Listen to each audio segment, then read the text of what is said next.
I would like to begin with a statement, which may surprise you, coming from a doctor. For most of my career, I was dispensing anti-inflammatories like a waiter hands out bread.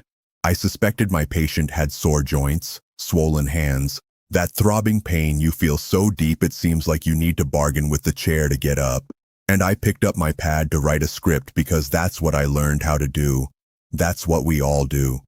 You are cruel, someone is hurt, and you give them something to take pain away. And the pills do work, but not for long. I won't pretend they don't. However, after sitting across from the same patients year after year for nearly 30 years, I began to observe something that was never covered in the medical conferences. I realized that the pain always returned. I realized that the pills which quieted the inflammation today were on the sly doing other damage down the road. Bleeding stomachs, failing kidneys, blood pressure slipping up. It occurred to me I was treating the smoke and never really looked for the fire. About the day when an old man sat in my office and told me a question that changed everything. He glanced at the prescription held in my hand and he said inaudibly, "Doctor, this is all right? So I guess I'm just going to be on these until they finally put me in the ground?" I had no answer to give him. And that very question led me to a search, not in the drug catalogs, but within the research no one had bothered to show me. What I found was a simple little seed, likely costing less than a cup of coffee, and who had been winning the battle against inflammation in the human body for thousands of years. And I'm going to share what it is with you, and the exact reason I now have it in my own kitchen, why I believe it'll be one of the biggest charms for you, just like it's been for so many patients of mine, even if you're 70 years old, 80 years old, 85-year-old. Stay with me. Because if you suffer with that deep, consistent ache in your body, and you've resigned yourself to believe that is just getting older, then I promise you, this is worth the next few minutes of your life. Allow me to tell you about the person who asked me that question. Tom. I'll call him that, because what I actually mean includes everything but his real name and then some. Tom was 79 when he first approached me, and, in his words, falling apart. In the morning, his hands were so sore that he couldn't open a jar, button his own shirt. He couldn't hold a cup of coffee without it shaking. His knees were swollen and no longer flexible. He had been a carpenter all his life, a man who built things with those hands, and now it was those same hands that turned against him. Had been taking 3 different pills for the pain and swelling, and they pills had given him an ulcer. He was now on a 4th pill, and it was to save his stomach from the first 3. He gave me this tired, beat-down look and said, "I came in for sore hands, and now I've got to take a handful of medicine every morning just to stay even. When does it end?" It was on that day that he had asked if he were going to just be taking pills until they buried him. And I'm embarrassed to say, for a second, I almost said yes, because that was the only road I had been shown. More pills, stronger pills, manage the decline. I couldn't shake Tom's question. I returned home that evening, and I just could not shake it. This is a good man, I thought, a hard-working man who had done manual labor his whole life, and all I could offer him was to elongate his medications into Nato slow march. Each one more complicated than the last, as it created a problem needing to be fixed by the next. There had to be more. So I began to read, really read, into what inflammation is and what besides taking a pill can, in fact, turn it down. Now, let me slow explain this to you so that when you're read it, the rest will make sense. No, inflammation is not your foe. Well, not officially. It's your body's alarm system. If you cut your finger, inflammation comes rushing in to heal it, which is a great thing, and that means the body is working. The redness, the swelling, the heat, that's a battalion of healing rushing to the scene. However, there is a problem, and that is the reason we see so much suffering in people from our age group. Well, that alarm system never turns off when we age. It becomes stuck in the on position. The army that comes to heal us and then pick up and go. But they never leave. It nests in your joints. It nests in your blood vessels. It nests in your tissue. And it's slowly burning through you like a fire that nobody ever bothered to extinguish. This is known to be chronic inflammation. And we now know that chronic inflammation lurks beneath an enormous proportion of what we class as just aging. The stiff joints, the swellings, the heart problems, the fog, the fatigue. The real question is not, how should I try to hide the pain? A more appropriate question is, what can I do to shut that alarm off in my body? And this is where the pills fail you. A pain pill will turn off the alarm for several hours, but it does not help with why the alarm is still blaring to begin with. It's like pulling the battery out of a smoke alarm while the kitchen is still burning up. But I was looking for something else, not just a snooze button press, something that actually extinguishes the blaze. And that is when I came back to this one little seed. The seed is flaxseed, ground flaxseed to be specific. I can already sense the frowning faces of some of you. You were used to rarefied, esoteric fare, something with a price to live up to the promise. Instead, I am here to tell you about a forgotten little brown seed that has sat on grocery store shelves your whole life for almost no money at all. But here's why this little seed packs such a powerful punch.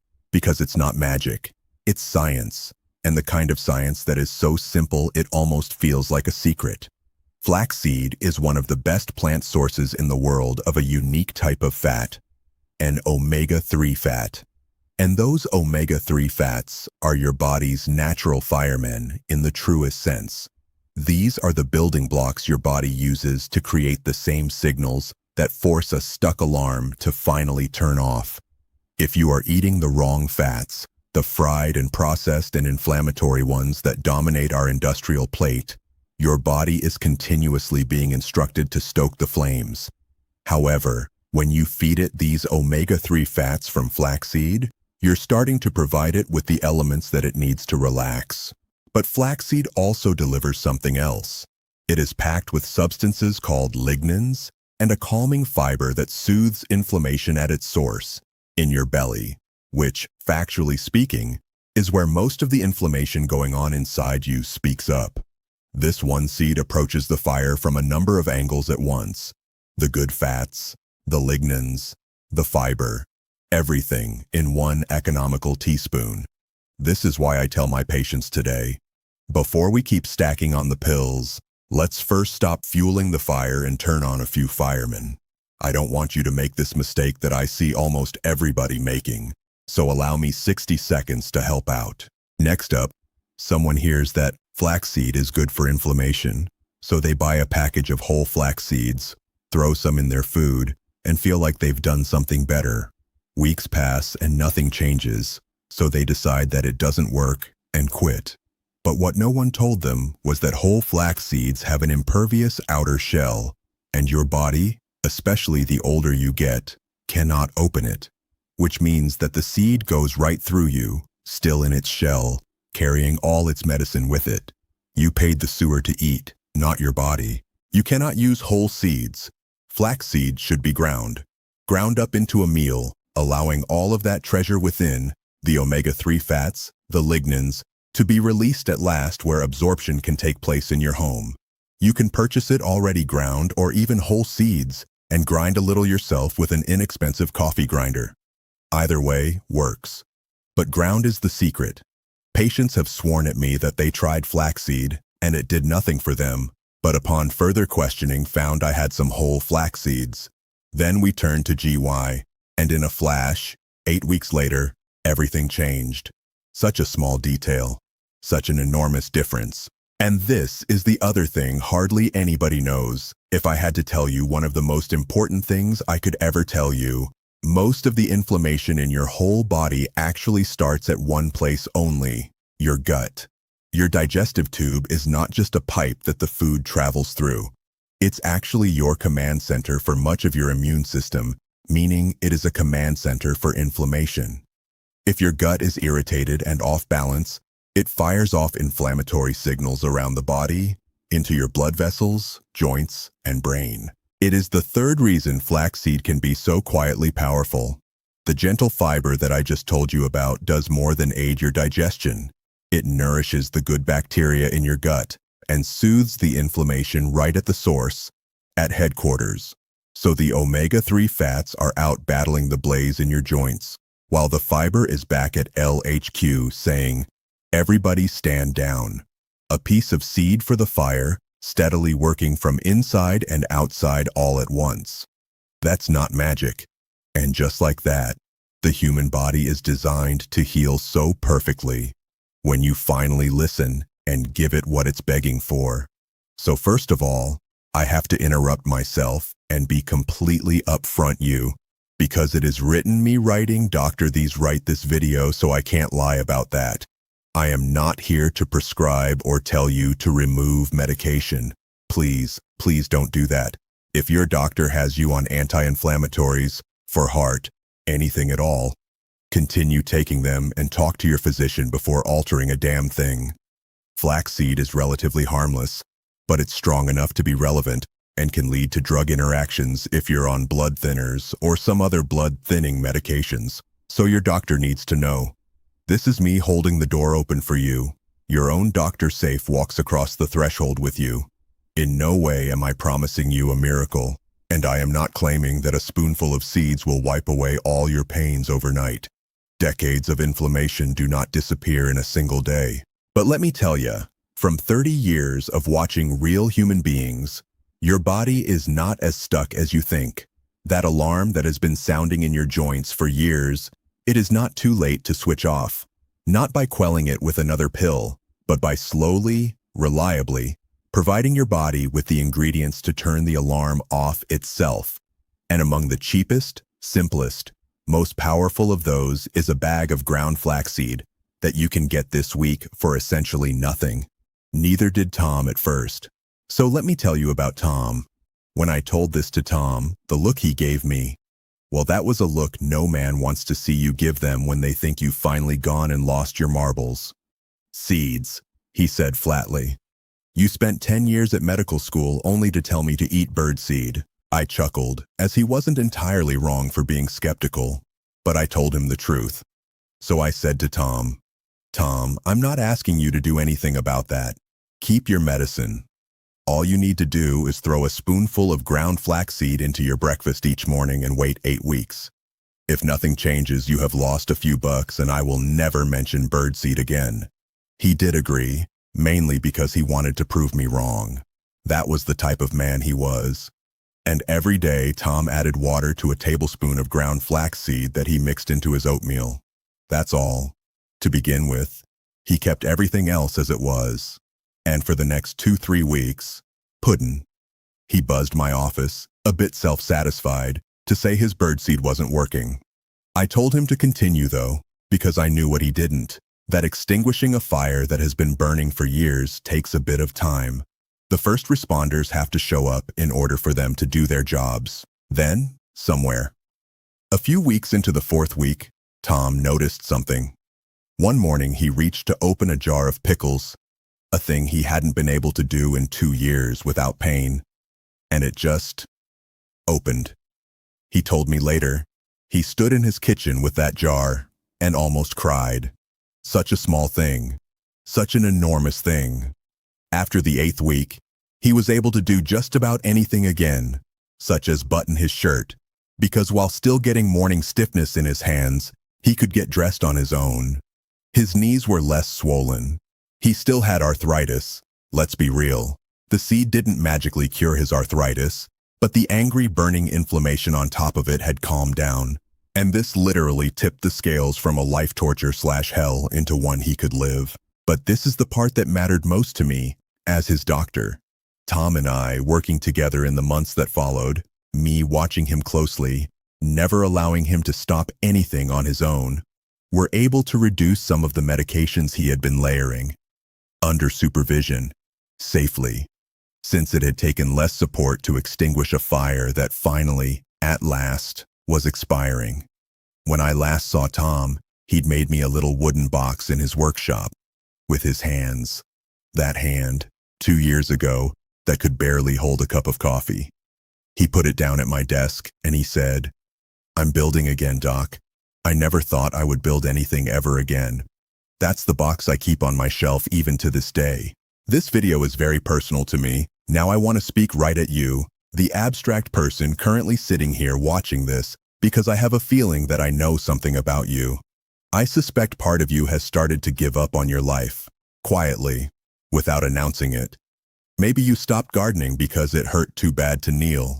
Perhaps you put away your yarn, or stopped playing cards, or cradling your grandchildren the way you want to, because your hands just won't do what they're told.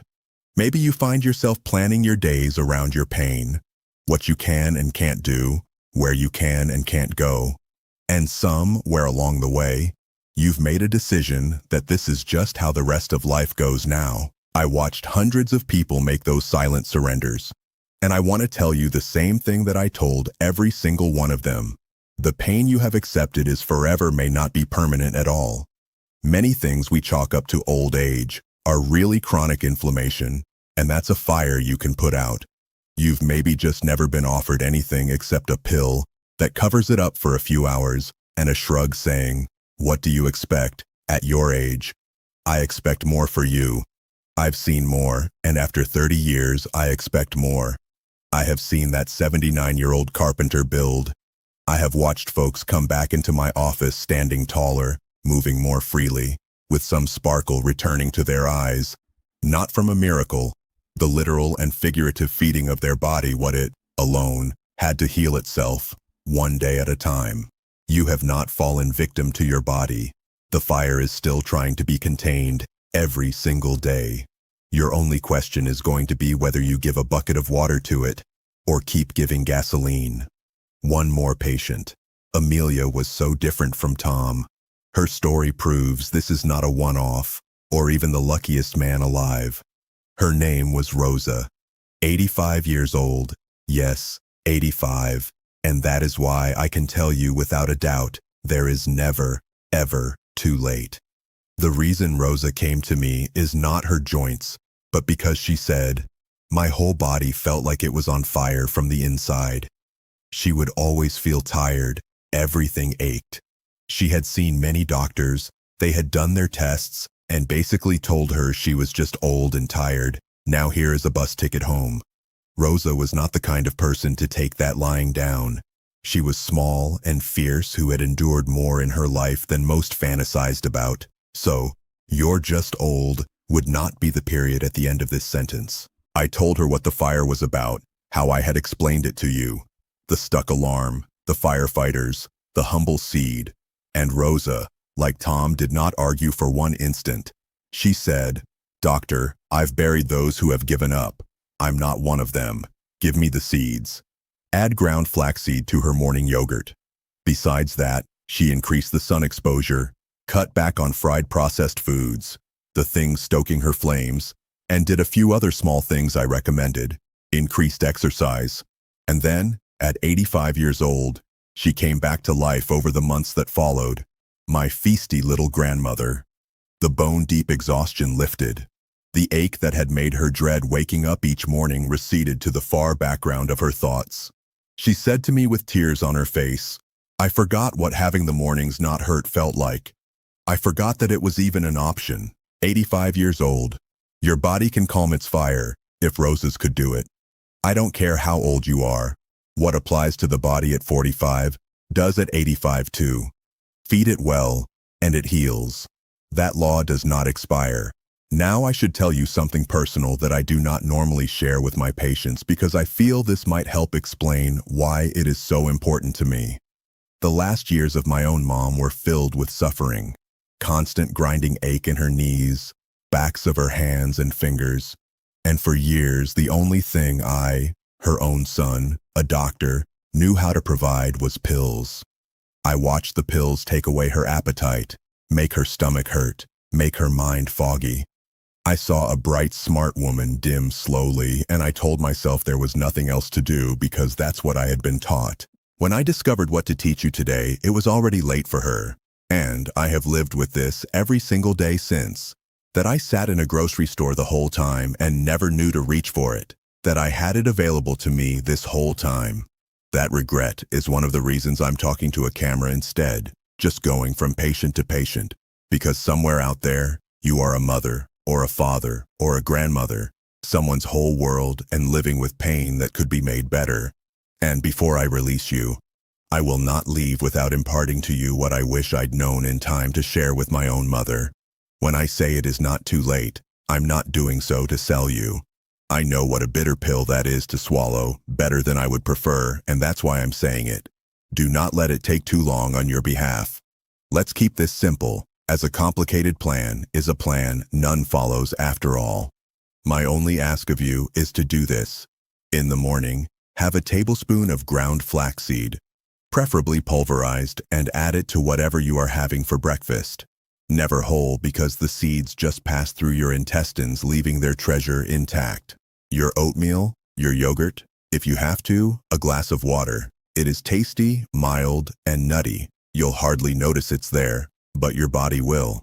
You can purchase it ground or whole seeds and grind a little at a time with a $12 coffee grinder. Then keep it in the fridge to stay fresh. It costs almost nothing. A single bag will sustain you for weeks. Then, give it time. This is the point where most of us fail. We stop at 2 weeks because our body does not feel a miracle. I would like you to do what Tom did. Give it 8 weeks. Be patient with your body, the way you would be waiting for a fire to go out. The firefighters must get there and you work your way in. And in the meantime, represent. Rein in the foods that stoke the flame, the fried stuff, the highly processed stuff, the sugar. Add more of the foods that soothe it, leafy greens, berries, olive oil, and fish. Exercise in any capacity, even if that means a short walk. Every day is helpful because gentle movement itself settles inflammation. And spoil yourself with some sunlight while you can. None of this is expensive. None of this prescription-less. And all of it is available to you from one bite tomorrow morning. But please, and I'll repeat myself here because it is important, talk to your own doctor before you change anything, particularly if you take medication, and never, ever stop a prescribed pill on your own. I'm here to open your eyes. Your doc is here to protect you. You need both of us. I do want to return for one last time to Tom's question. The question that began all of this. He said to me, "Am I just going to keep taking these until they bury me?" The honest answer for 30 years to that question was a whispering, morose, probably. That's what I had been taught to believe. Slow surrender in aging, the best that medicine could offer was to prolong and palliate the descent. I don't believe that anymore, because they've seen too many others prove it wrong. I've seen a 79-year-old carpenter rebuild and an 85-year-old firecracker reborn. And I have started to think that so much of the suffering we have resigned ourselves to, the inevitable aches and pains of aging, is in fact a fire that we were never learned how to put out. A fire that responds quietly and dutifully to what are actually the simplest things. Real food, gentle movement, a little sunlight, and a single, modest teaspoon of the powdered seed every morning. You are not too old. It is not too late. It is possible to leash the fire, even at 85. Your body is still trying to heal for you. Your body is still showing up for you every single moment. It has only been waiting for you to join the fight. So start tomorrow. 1 spoonful. An act of faith with a body that has been with you from the beginning. And then give it what time it needs, and see all that your body can still do. Take care of yourself. Talk to your doctor. And come back and let me know how it goes. Because I read all your comments, all of them. And there is nothing on this planet that makes me happier than when someone tells me that she got out in the world to prove to themselves they still had a story to tell. I'll see you at the next one. If you feel hope, leave a comment and tell me your age. And what part of the pain stopped you from doing something that you would love to do again. It is never too late to learn to stop the fire. Let's do it together.